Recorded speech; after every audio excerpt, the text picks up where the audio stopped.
এই যে ভাইয়া, এনে ফর্দ দেখ, দেখে সব জিনিস দিয়ে দে। তা আপনার বাড়িতে কোনো অনুষ্ঠান আছে নাকি? তোকে আম খেতে বলেছি, আম খা, আঁটি গুনিস না।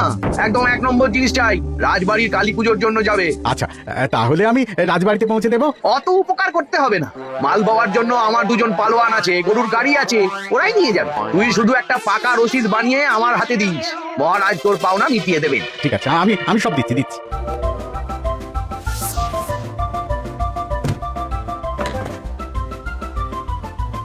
মন্ত্রী মশাই, রাজবাড়ির কেনাকাটা চলছে বুঝি? হ্যাঁ, রাস্তা ছাড়ো, তোমার সাথে বেশি কথা বলতে চাই না।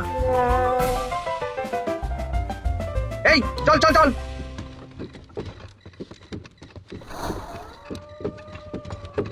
এই মন্ত্রী মশাইয়ের কেনাকাটা হয়ে গেল। কিন্তু রাজবাড়ির রাস্তা তো বাঁদিকে, তা মন্ত্রী মশাই ডান দিকে গেলেন কেন? ডান দিকে তো ওনার নিজের বাড়ি। চল চল, নজর রাখি, দৌড় লাগা। এ বটা ঘটা, কিছুক্ষণ পর নগেন আসবে, ও সব নিয়ে যাবে। ওই তো একটা লোক এসেছে। ওর নামই নগেন, ওর পাশের রাজ্যে একটা পাইকারি মুদিখানার দোকান আছে। মন্ত্রী মশাই, আপনার কথা মতন ওই 14 কেজি আতপ চালের উপরে 1 কেজি গোবিন্দভোগ চাল, ওই কমা মুগ ডাল নিয়ে এসেছি।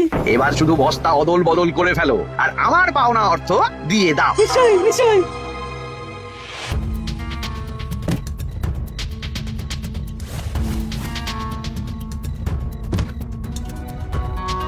এই নিন মন্ত্রী মশাই, আপনার পাওনা। কালকে সকালে তোমাদের রাজ্যের যে দশকর্মার দোকানদার আছে না, কি জানো নাম? আরে তোমার দোকানের থেকে 3-4টে দোকান পরেই যে বসে। পরান। হ্যাঁ, পড়ান, ওকে পাঠিয়ে দিও কেমন? এই নাও ফর্দ, ফর্দ দেখে কম দামের জিনিসটা নিয়ে আসতে বলবে। বলে দেবো। চল চল বটা ঘটা, এবার রাজবাড়িতে যেতে হবে। চলুন।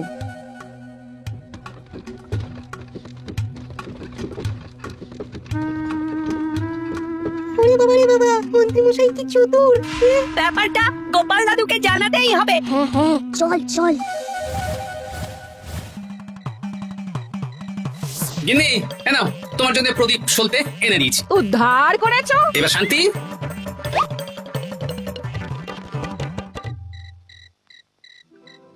দাদু দাদু, কি রে? সর্বনাশ হয়ে গেছে। কেন রে, কি সর্বনাশ হয়েছে? একটু আগে তো মন্ত্রী মশাই মুদিখানার সমস্ত মালপত্র নিয়ে নিজের বাড়ির সামনে এলেন। তারপর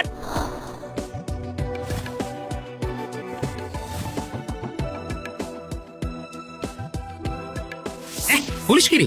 আমিও ঠিক সময়ে মন্ত্রীর পর্দা ফাঁস করব। এখন তাহলে আমাদের ঠিক খাবার খাও। কি খাবি বল? ভোলা মায়ের দোকানের সরপুরিয়া। বেশ, চল তাহলে। সব মুদিখানা রাজবাড়ির ভাড়ার ঘরে ঢুকিয়ে দিয়েছি। এই নিন মুদিখানার হিসেবে রসিদ। তোমার উপরে ধকল যাচ্ছে বলো? না না, মা কালীর সেবা করার সুযোগ পাচ্ছি, এতে আবার ধকল কিসে? এ তো আমার পরম সৌভাগ্য মহারাজ। ঠিক আছে, কালকে তাহলে রাজসভায় দেখা হবে। এখন এসো, আমি খাজাঞ্চিকে পাঠিয়ে মুদির দোকানে অর্থ পাঠিয়ে দেবো। আচ্ছা মহারাজ, এরপরে দশকর্মার বাজার আসবে কালকে। বেশ বেশ। এই নাও ভোলা। আচ্ছা, তুমিও তো সরপুরিয়া খেতে পারতে। আরে আমি তো হামেশাই খাই, বাচ্চাগুলো খেতে চাইলো তাই নিয়ে এলাম। চলি হে। হ্যাঁ এসো। শোন, তোরা একটু খেয়াল রাখিস মন্ত্রী মশাই পাশের রাজ্যের কোন কোন দোকানির সাথে দেখা করে মালপত্র অদল বদল করছে। আচ্ছা দাদু, ঠিক আছে।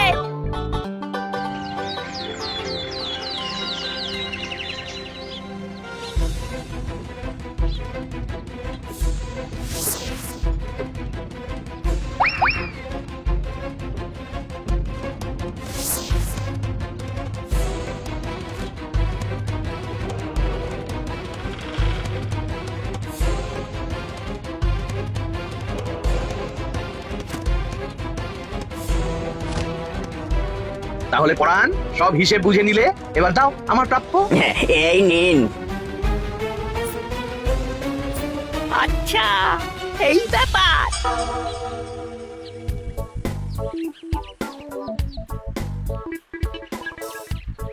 একটু আগে পরাণ বলে একজন পাশের গ্রামে দশকর্মার দোকানদার এসেছিলেন। জিনিসপত্র অদল বদল হয়ে গেল। এখন গতকালের মতন মন্ত্রী মশাই নিশ্চয়ই রাজবাড়িতে যাচ্ছেন। আচ্ছা, এই ব্যাপার। ঠিক আছে, আজকেই রাজসভায় গিয়ে ব্যাপারটা জানাতে হচ্ছে।